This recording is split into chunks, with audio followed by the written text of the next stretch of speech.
وَاذْكُرُوا إِذْ جَعَلَكُمْ خُلَفَاءَ مِن بَعْدِ عَادٍ، یاد کرو جب اللہ نے تمہیں جانشین بنایا تھا عاد کے بعد۔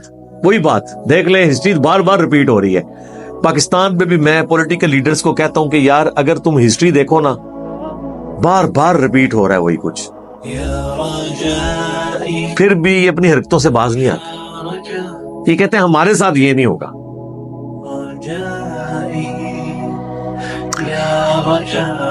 ایوب جو ہے وہ بھٹو کو اوپر لے کے آیا،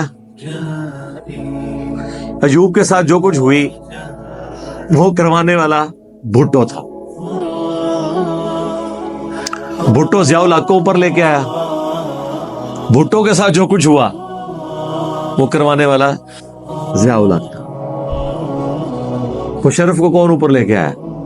نواز شریف۔ نواز شریف کے ساتھ جو کچھ ہوا کسی نے کیا۔ اس کے بعد دوبارہ نواز شریف کے ساتھ جو کچھ ہوا انہی کے ذریعے ہوا، اور عمران خان صاحب کے ساتھ جو کچھ ہوا وہ انہی کے ذریعے ہوا۔ دیکھ لیں، یہ ایپیسوڈ ریپیٹ ہوتے رہتے ہیں، لیکن لوگ تاریخ سے سبق نہیں سیکھتے۔ لوگ سمجھتے ہیں کہ ہمارے ساتھ یہ کچھ نہیں ہوگا۔ مجھے وہ ضمن یاد آ گیا، تاریخ الخلفاء میں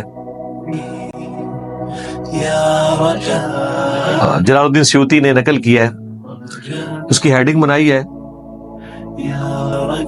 کوفے کے محل میں سروں کی ترتیب۔ کوفے کے محل میں سروں کی ترتیب۔ عبد الملک بن مروان کے سامنے سر کاٹ کر جب رکھا گیا مصعب بن زبیر، مصعب بن زبیر جو اشرم وشرا عبداللہ ابن زبیر، جو حضرت زبیر اشرم وشرا تھے ان کے بھائی، ان کا ہی چھوٹا بھائی تھا، ان کا بیٹا حضرت زبیر کا۔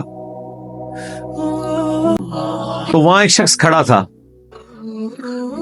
وہ تو آپ کو پتا ہے وہ پرسنل سیکٹری جو آج کل جس طرح پرائم منسٹر کے ہوتے ہیں، پرائم منسٹر چینج ہوتے رہتے ہیں، کابینہ وہی رہتی ہے، چند ایک لوگ چینج ہوتے ہیں، باقی مالی ہو گئے، دودھ دھونے والے ہو گئے، ڈرائیور ہو گئے، وہ کوئی بھی پرائم منسٹر آئے اس کے ساتھ ہوتے ہیں۔ تو اس نے اس وقت اس کو کہا عبد الملک بن مروان کو کہ میں ایک بات آپ سے کروں، اگر آپ اسے سیریس لے لیں کیا کرو؟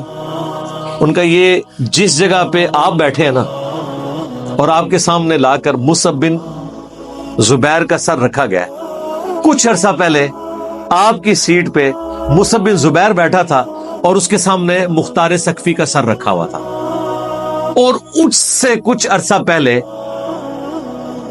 مختار ثقفی آپ والی سیٹ پہ بیٹھا تھا اور اس کے سامنے عبید اللہ ابن زیاد کا سر رکھا ہوا تھا، اور اس سے کچھ عرصہ پہلے آپ کی سیٹ پہ عبید اللہ ابن زیاد بیٹھا ہوا تھا اور اس کے سامنے حسین ابن علی کا سر رکھا ہوا تھا۔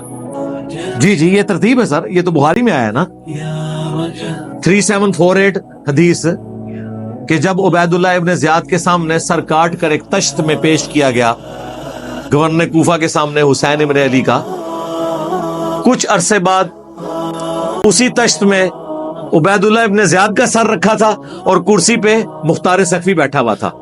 کچھ عرصے بعد اس تشت میں اس مختار ثقفی کا سر رکھا ہوا تھا اور کرسی کے اوپر مصعب بن زبیر بیٹھا ہوا تھا۔ کچھ عرصے بعد اس مصعب بن زبیر کا سر کاٹ کے تشت میں رکھا ہوا تھا، ادھر عبد الملک بن مروان بیٹھا ہوا تھا۔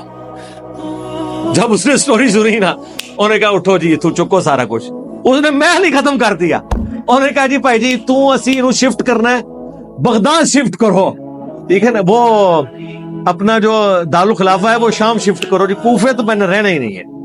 انہیں ختم کرتا، بغداد تو پھر عباسیوں نے بنایا تھا، انہوں نے کہا ہم نے شام کو بھی نہیں، دمشق کو بھی نہیں رکھنا، انہوں نے پھر نیا سٹی بغداد۔ تو اس کے اوپر ہم وہ انہوں نے تاریخ الخلفاء میں نا ہیڈنگ بنائی ہوئی ہے، کوفے کے محل میں سروں کی ترتیب، ٹھیک ہے۔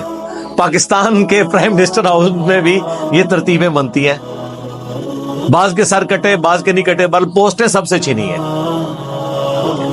یہ تاریخ ہے جو اپنے آپ کو ریپیٹ کرتی رہتی ہے۔